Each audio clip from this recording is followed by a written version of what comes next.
Real Madrid വിയസ് Atletico Madrid മത്സരം അവസാന പോരാട്ടത്തിലേക്ക് കടന്നുകൊണ്ടിരിക്കുകയാണ്. Real Madrid home ഗ്രൗണ്ടിൽ 2-1 അത്ലറ്റിക്കോ മാഡ്രിഡിനെ പരാജയപ്പെടുത്തി. ഇനി FA മാച്ചിൽ റിയൽ മാഡ്രിഡിന് അത് സാധിക്കുമോ?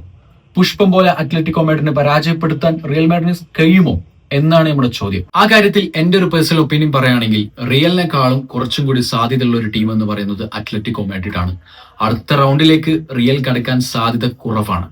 അങ്ങനെ പറയാനുള്ള ഒരു കാരണം അത്ലറ്റിക്കോ മാഡ്രിഡിന്റെ UCL പെർഫോമൻസിനെ കുറിച്ചാണ്.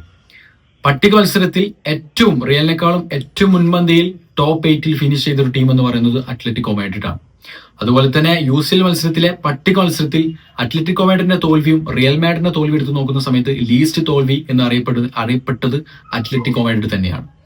ലാലിഗ മത്സരം നോക്കുകയാണെങ്കിലും ഹോം മാച്ചിൽ ഇതുവരെ പരാജയപ്പെടാത്തൊരു ടീം എന്ന് പറയുന്നതും അത്ലറ്റിക്കോ മാഡ്രിഡ് ആണ്. റിയൽ മാഡ്രിഡിന്റെ ഭാഗത്ത് നോക്കുന്ന സമയത്ത് 4 തവണ ലാലിഗയിൽ പരാജയപ്പെട്ടു. 3 തവണ മാത്രമേ അത്ലറ്റിക്കോ മാഡ്രിഡ് പരാജയപ്പെട്ടിട്ടുള്ളൂ. ഓവറോൾ 2024-25 സീസൺ എടുത്ത് നോക്കുന്ന സമയത്ത് റിയലിനെക്കാളും കുറച്ച് പെർഫോമൻസ് കൂടിയ ഒരു ടീം എന്ന് പറയുന്നത് അത്ലറ്റിക്കോ മാഡ്രിഡ് ആണ്.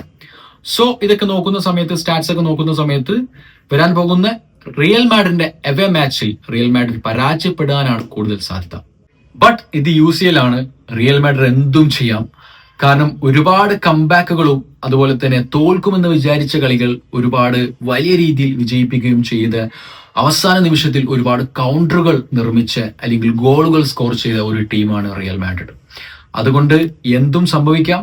പക്ഷെ സ്റ്റാറ്റ്സ് അടിസ്ഥാനത്തിൽ ഞാൻ പറയുന്നത്, എന്റെ ഒരു പേഴ്സണൽ ഒപ്പീനിയൻ ഞാൻ പറയുന്നത് റിയലിനെക്കാളും കുറച്ച് വിജയ സാധ്യതയുള്ളത് അത്ലറ്റിക്കോ മാഡ്രിഡിനാണ്. ഓക്കെ ഫ്രണ്ട്സ്, എന്തായാലും നമുക്ക് കണ്ടറിയാം. ഓക്കെ ഫ്രണ്ട്സ്, വീഡിയോ അവസാനിപ്പിക്കുന്നു. പക്ഷേ ഈ ഒരു വീഡിയോയെ കുറിച്ചുള്ള നിങ്ങളുടെ അഭിപ്രായങ്ങളൊക്കെ കമന്റ് ചെയ്യാം. Okay friends, bye. It's me scorer's mind.